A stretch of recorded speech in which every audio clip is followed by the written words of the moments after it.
We open up Kurumi staring at a chart. Years of study, countless sleepless nights, and money she can't afford to lose are all riding on a single trade. In a matter of minutes, everything she's worked for could disappear. That's the reality every gambler eventually confronts. No strategy is perfect. No amount of preparation could eliminate uncertainty. Eventually, your fate rests on forces beyond your control. On the surface, FX Senshi Kurumi looks like a manga about cute girls trading foreign currencies, otherwise known as forex trading. In reality, it's one of the most brutally honest portrayals of gambling. It understands beginner's luck, FOMO, greed, peer pressure, and the terrifying realization that the market is larger than any individual could ever comprehend. In this respect, FX Senshi Kurumi presents the market in almost theological terms. Traders devote themselves to uncovering hidden patterns within an opaque and seemingly unknowable system. They search for meaning in fluctuations that often resist explanation, convinced with sufficient effort they can finally grasp the principle governing its behavior. The series repeatedly demonstrates the limits of that belief. The market does not reward effort in any consistent way, nor does it confirm to any individual's sense of fairness or merit. Success and failure alike are shaped by variables that remain beyond any trader's ability to predict or control. In the end, there is only one truth about gambling. You can't beat God. The cruelty of the market is established immediately in the first chapter.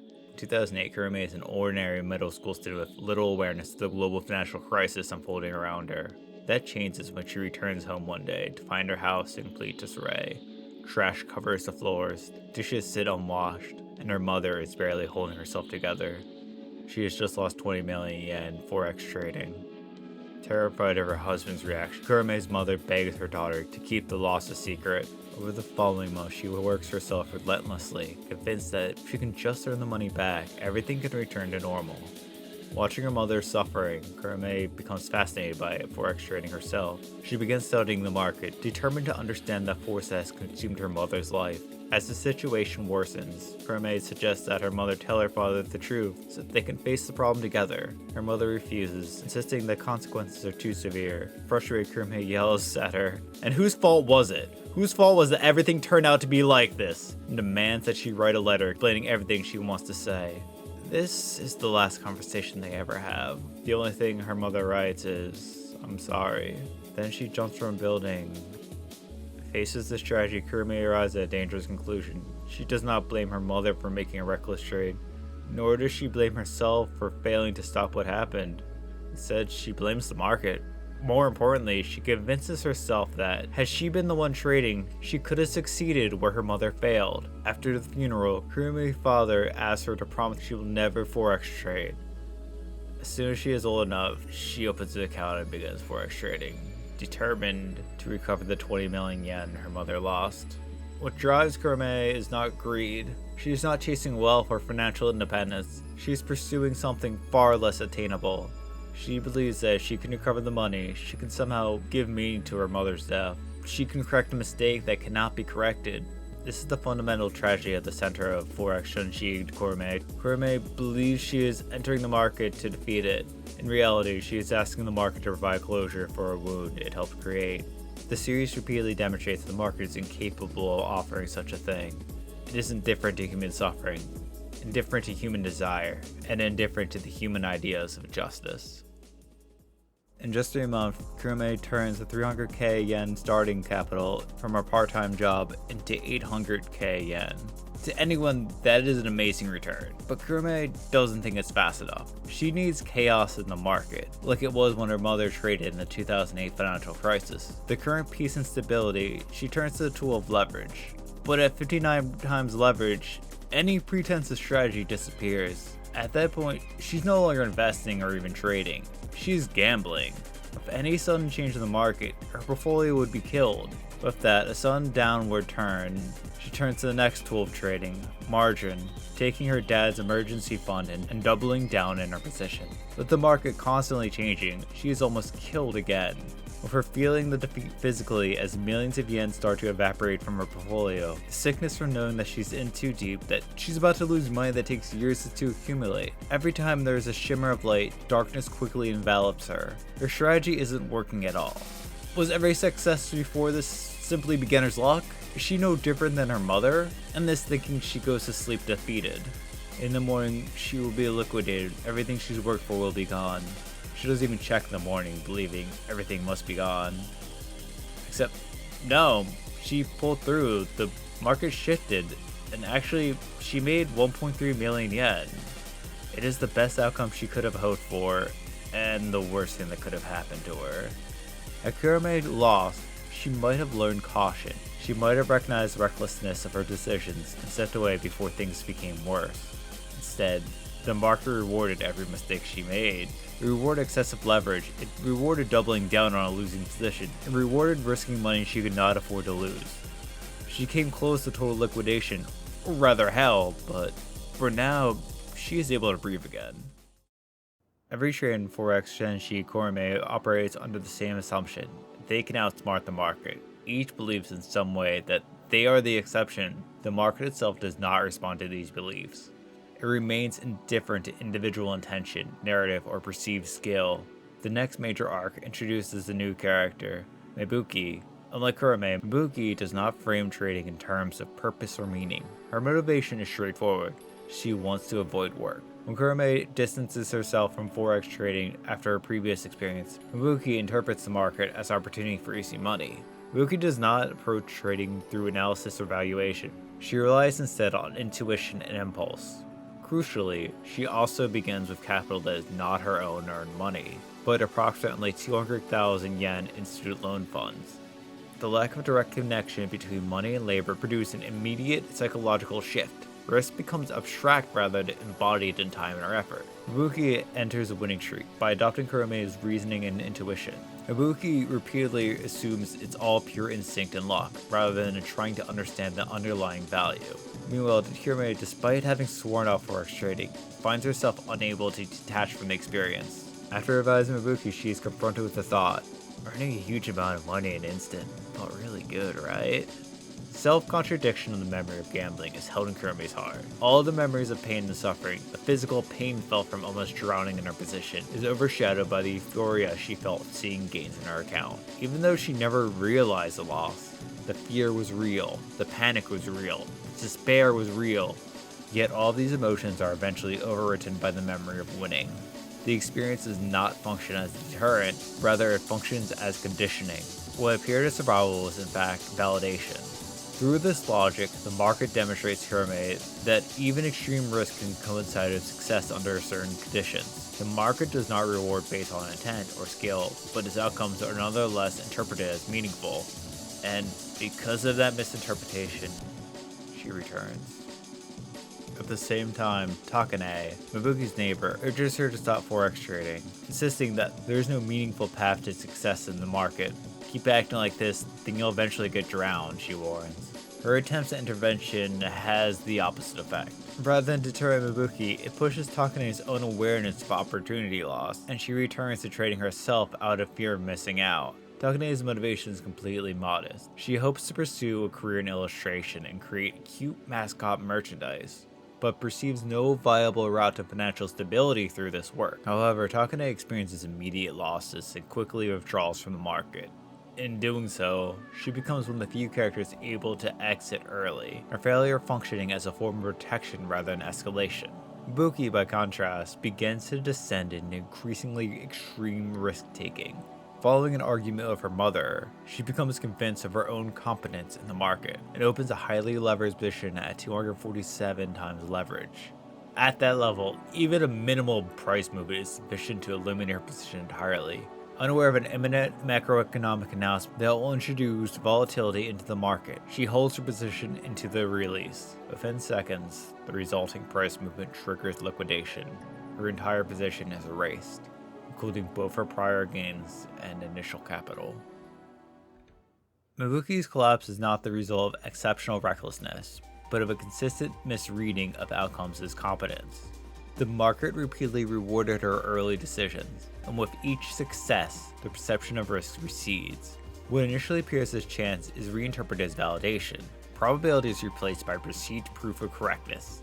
In such conditions, a strategy based on extreme leverage is structurally unsustainable. When returns are treated as evidence rather than variance, each random success reinforces the belief that the system is being understood. Loss, when it arrives, is not perceived as structural correction, but as an anomaly. This should mark the end of Mabuki's story. The market has already demonstrated its indifference through total liquidation. However, the logic of a beginner's luck prevents this interpretation. Having been rewarded repeatedly prior to collapse, Mabuki does not read the outcome as a failure of her approach. Instead, she isolates it as a deviation, a single bad trade, an isolated error, a temporary setback that can be reversed. From this interpretation follows a familiar pattern in gambling behavior, the attempt to recover loss through future exposure. Mabuki begins to chase her losses, treating the market not as an indifferent system, but as an entity that can be negotiated with or compelled to return what has been taken. This is the central error shared by most traders in the system. The assumption is not merely that the market can be understood, that it registers individual effort, frustrations, or needs. In reality, the market does not perceive accounts of loss or entitlement. It does not restore balance in response to intent. It simply continues. Meanwhile, Kurumi is making money by taking the opposite side of Mabuki's trade. In fact, she's doing so well that she begins to wonder whether she has been too conservative. Success, once again, encourages greater risk. Mabuki, meanwhile, learns nothing from her liquidation. She commits the remainder of her student loans to the same position and re-enters the market. It is a disastrous decision. Almost immediately, the trade begins to move against her once again. When the two meet, Kurumi lays out her reasoning in detail, explaining why she believes her side of the trade is going to keep winning. The argument has no effect. Mabuki does not understand the analysis, nor does she attempt to engage with it. To her, Kurumi's success is not evidence of a better interpretation of the market, it is merely evidence of better luck. And luck, she believes, eventually runs out. For a brief moment, the market appears to vindicate her. The position recovers. The trade returns to profitability. The market offers her an exit. She refuses it. At this point, Mabuki no longer merely holds the position, she has married it. The trade has ceased to be a financial decision and has instead become an extension of herself. Accepting a loss would require admitting that she was wrong, and that possibility has become psychologically intolerable. As a result, quality of the trade no longer matters. Whether the position rises or falls is almost irrelevant. Even a substantial profit would likely only reinforce her attachment and encourage her to remain exposed. What matters is that the market has given her a final opportunity to leave. She does not take it. An analyst would later say, that day, that night, that moment was the turning point. That was the last chance to escape. Kurumi hits a new all-time high of 3 million yen. By any reasonable standard, it is an extraordinary success. Yet 3 million yen has never been the number she is chasing. The number has always been 20 million, the amount her mother lost. The amount that, in her mind, would somehow make everything right again. She can just reach that figure. Perhaps the tragedy that set her on this path will finally acquire meaning. On the other side of the market, Mabuki faces liquidation once again. Unable to accept that her thesis might simply be wrong, she convinces herself that recovery remains possible if she can just continue trading. She exhausts the limits of all 3 of her credit cards, takes out an additional loan, and rebuilds her account to roughly 600,000 yen. The result is immediate. Once again, the market moves against her. Once again, she finds herself staring at hundreds of thousands of yen in losses. The psychological toll is severe. Under the weight of mounting debt and the realization that she has jeopardized not only her savings, but her future, Mabuki becomes physically ill. Yet, even now, she does not abandon this position. Instead, she arrives at the conclusion shared by many gamblers before her. The problem is not that she has lost too much money, but that she does not have enough money left to keep playing. Desperate for capital, she calls Kurumi and asks to borrow money. When Kurumi asks what it is for, Mabuki answers honestly, more forex trading. For perhaps the first time in the series, Kurumi responds not as a trader, but as an observer. She tells Mabuki that she should quit before reaching a point of no return. Mabuki refuses. She insists that she can still recover. She only needs more capital. Surely Kurumi, of all people, understands what she feels like. But Kurumi says no, not because she doubts Mabuki's conviction, but because she recognizes it. For the first time, Kurumi no longer sees a fellow trader standing before her. She sees her mother. Mabuki erupts in anger. She accuses Kurumi of hypocrisy. pointing out that Kurumi herself only survived because she was able to double down on her losing position. Why should she be denied the same opportunity? It is a question that Kurumi cannot answer. One of the most important lines in the manga comes immediately afterwards, as Kurumi reflects on her role in Mibuki's situation. If I actually cared about her well-being, I wouldn't have taught her anything about Forex. It is a brutal realization. Up to this point, Kurumi has treated Forex as a tool. Dangerous certainly, but something that could be understood and controlled through sufficient knowledge and discipline. In this moment, this belief begins to fracture. Teaching Mibuki about Forex was not the same as teaching someone a profession or a skill. It was an introduction to a form of self-destruction, like handing an alcoholic their first drink, or teaching someone how to tie a noose. The real tragedy is that, by this point, neither of them can stop. Both women are chasing ghosts. Kurumi pursues the 20 million yen her mother lost, convinced that reaching that number will somehow resolve a tragedy that money can never repair. Mibuki pursues the money she has already lost herself, convinced that one more successful trade can restore what has been taken. In neither case is the objective truly financial. They are attempts to recover a past that no longer exists. This is what makes their situation tragic. The market has become a vehicle through which each attempt to negotiate with history itself. Yet the market remains indifferent to what they are trying to recover. It does not recognize grief. It does not recognize regret. It cannot return lost time, failed opportunities, or dead parents. It can only produce prices. Mibuki's circumstances continue to deteriorate. Unable to secure capital through conventional means, she turns to another acquaintance who offers her a 2 million yen loan at an interest rate of 109.5%. The terms come with an additional condition. She must find employment capable of servicing her debt. As a result, Mibuki begins working as a call girl. The losses are no longer just financed by her future, they are being financed by her dignity. Takane, fearing that Mibuki may have taken her own life, eventually finds her. What follows is a moment of genuine compassion. Takane scolds her, insults her, and demands to know what she was thinking, but beneath that anger is the simple truth. She refuses to abandon a friend in need. The two ride the train together, and for the first time, Mibuki fully reflects on what has happened to her. Looking back on the past several months of losses, debt, and desperation, she confesses, "You know, I thought the world of Forex trading was shining, shimmering, splendid, that it was an easy way towards financial freedom.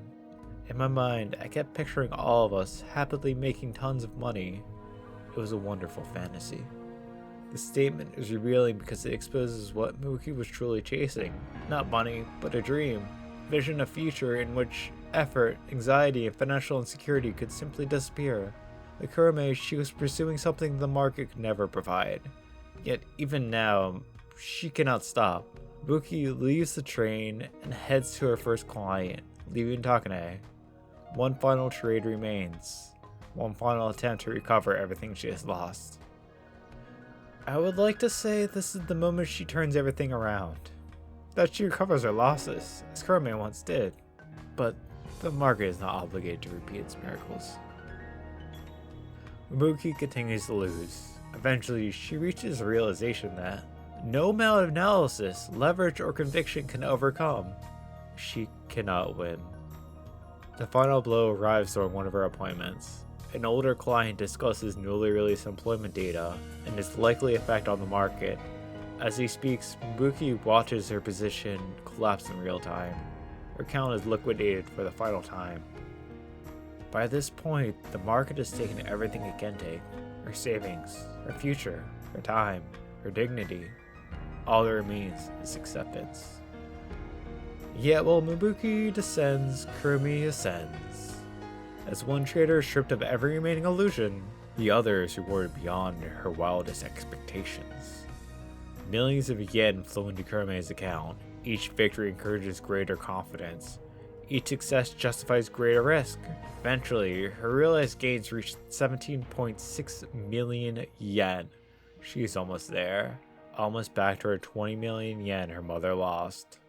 Almost at the salvation she has spent years pursuing. But this is the cruelest trick the market plays. Its greatest danger is not that it destroys people. is that before destroying them, it convinces them they are about to be saved. The arc closes to Kurome smiling as she thinks, I only need one more big win, then everything will be fine. Mabuki learned that she could not beat the market. Kurome has yet to learn the same lesson. Mabuki's story is tragic, but after losing her final trade, a different feeling begins to emerge. Peace. For the first time in months, she no longer needs to watch charts until sunrise. She no longer needs to obsess over every market movement or convince herself that the next trade will fix everything. The chase is over. In a strange way, liquidation became a form of liberation. The ghosts she has spent months pursuing finally disappear. With nothing left to lose, she is forced to confront reality directly. She tells everything to her parents and begins the slow process of rebuilding her life. She tells the friend who loaned her the money that she will continue making money despite having lost everything. What prevents Mabuki's story from ending in complete tragedy is Takane. Throughout the arc, the market treats Mabuki exactly as it treats everyone else, as an interchangeable participant in a system indifferent to individuals' hope, fears, or suffering. Takane offers something that the market cannot. She reminds Mabuki that she is more than her losses, more than her debt, more than the outcome of a trade. In the end, what saves Mabuki is not money, superior analysis, or one final miraculous win. It is the realization that there are things in life more valuable than the market, and that a failed trade, no matter how devastating, is not the same thing as a failed life. For the first time since she began trading, Mabuki stopped trying to recover the past and starts moving forward instead. Kurome's story, however, is only at its midpoint. She is closer to her goal than she has ever been. The 20 million yen her mother lost is finally within reach. From the perspective of the market, she is winning. But that is precisely what makes her story tragic. Unlike Mabuki, Kurome's greatest danger is not failure, it is success. Her quest was not truly about money. 20 million yen merely gives shape to the grief that could not otherwise be resolved. It transformed an emotional wound into a numerical objective. As long as the number remained out of reach, she convinced herself that the solution was still somewhere ahead of her. Yet, even if she succeeds, nothing fundamentally changes. Even if she recovers every yen her mother lost, the person she is trying to save is still gone. The tragedy that sets her on the path remains untouched. The market produced profits, but it cannot restore what has already been lost. And there is even a darker possibility. What if she reaches 20 million yen and discovers that it's not enough? What if the number was never the destination, but merely the latest justification for continuing the chase? If that is the case, then the 20 million yen is not an ending, it is just another milestone. Because the moment Kurumi achieves the goal that she set for herself, she will be forced to confront a question she has spent years avoiding. What comes next? And if she can't answer that question, the market will always be ready to provide another number to chase. But Kurumi and Mabuki spend the entire manga trying to extract something from the market that it can never provide. Kurumi seeks to undo her mother's death. Mabuki seeks freedom from work and financial freedom. Neither is truly pursuing money. They are attempting to resolve emotional problems through financial instruments. In that sense, both are engaged in a form of negotiation with something that cannot negotiate back. They treat the market as if it is sentient, as if it could respond to intention, effort, or sacrifice. What they are ultimately chasing is not profit, but a form of intervention in their own lives. A way to override the normal consequence of loss, grief, and time. Takane represents the inverse position. Unlike the others, she refuses to treat the market as a substitute for meaning. She does not attempt to convert it into a mechanism for emotional resolution. While Kurome and Mabuki search for shortcuts through risk, Takane accepts the structural conditions of her life as it is. She continues working, developing her craft, and gradually moves towards becoming a professional artist, not through exception, but through duration. The difference is not intelligence or luck, it is orientation. The others attempt to bypass time. Takane inhabits it. Takane does not relate to the market as a source of salvation or failure. She does not worship it. She does not oppose it. She simply refuses to grant it metaphysical significance. And that refusal is what places her outside logic entirely. Throughout the story, every attempt to escape the market comes from inside the market itself. More leverage, more analysis, one more trade. None of them work. The only thing that finally reaches Mabuki comes from outside the system entirely. Another person. It's an outstretched hand from a friend. Addiction is rarely escaped in isolation. The shame of losing everything can make asking for help feel impossible. That's what makes Takane so important. She doesn't save Mibuki by beating the market. She saves her by refusing to leave her alone with it. Some battles aren't won through willpower alone. Sometimes, the first step out is simply another person reaching back. If there's a way out, it's not on your own.